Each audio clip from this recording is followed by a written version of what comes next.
আমাদের ছোট লোকের মতো আমি পার্টিতে বসে খাবার খাবো? সুমনা, মেয়ে কি বললা? কেন কানে যায় নাই? যা শুনছো সেটাই বলছি। ও মা, তুমি যদি ওই পাটিতে বইয়া না খাইতে পারো, আমার ঘরে একটা চেয়ার আছে, অবশ্য পাওটা একটু ভাঙ্গা, তবে তুমি বইসা খাইতে পারবা, অসুবিধা হইব না। স্যার ডাইনা দেই। ভাঙা চেয়ারে বসে সুমনা খাবার খাবে? অসম্ভব। ছি ছি, এসব কি রান্না করছে? এর থেকে তো আমার বাসার কাজের বুয়ারা ভালো রান্না করে খায়। মাকে ভেবে অপমান না করলে হয় না? এটা কোনো রান্না হইলো? তুই খাবারটা খাবা না ঠিক আছে, সেই জন্য তুমি আমাদের রিজিকটা নষ্ট করবা? এই একটা ছোট লোকদের সমস্যা, কিছু বললে তাদের অপমান হয়ে যায়। যত সব ফালতু নাকামি।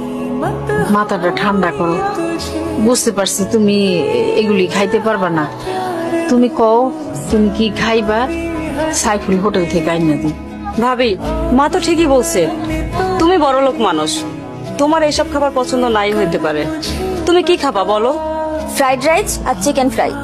মা, সেটা তো মেলা দাম। আমি সারাদিনে যে ইনকাম করি তা দিয়ে তো এক প্লেট ফ্রাইড রাইসও হবে না। এই বাসি পচা গন্ধ খাবার তুমি কোথা থেকে এনেছো?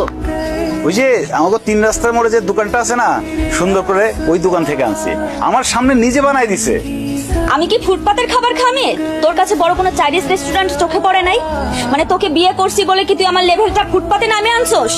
বউ, তুমি তো জানো আমি একজন গরিব সবজির দোকানদার।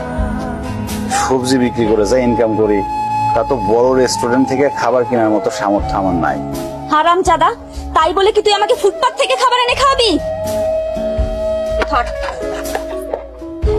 তোর খাবার তুই খা। তুই এরকম কষ্ট করে আর কতদিন পার করবি? তোরে তো বউ সম্মানও দেন, আর যা মনে হইতেছে বউরে দেখে মনে হয় না বউ সংসার করবে। কি মনে হয় তোর তালা কিনে নিতে চাই। এখানে বালিশের পরিবর্তে ইট কে? আমি রাখছি যাতে তোমার মাথা ফেটে রক্ত বের হয়। মানে তুমি আমরা খুন করতে চাও? হ্যাঁ, করতে চাই, প্রয়োজন পড়লে তাই করব। আমার ডিভোর্স চাই। বউ, ডিভোর্স ছাড়া তুমি যা চাইবা তাই পাবা।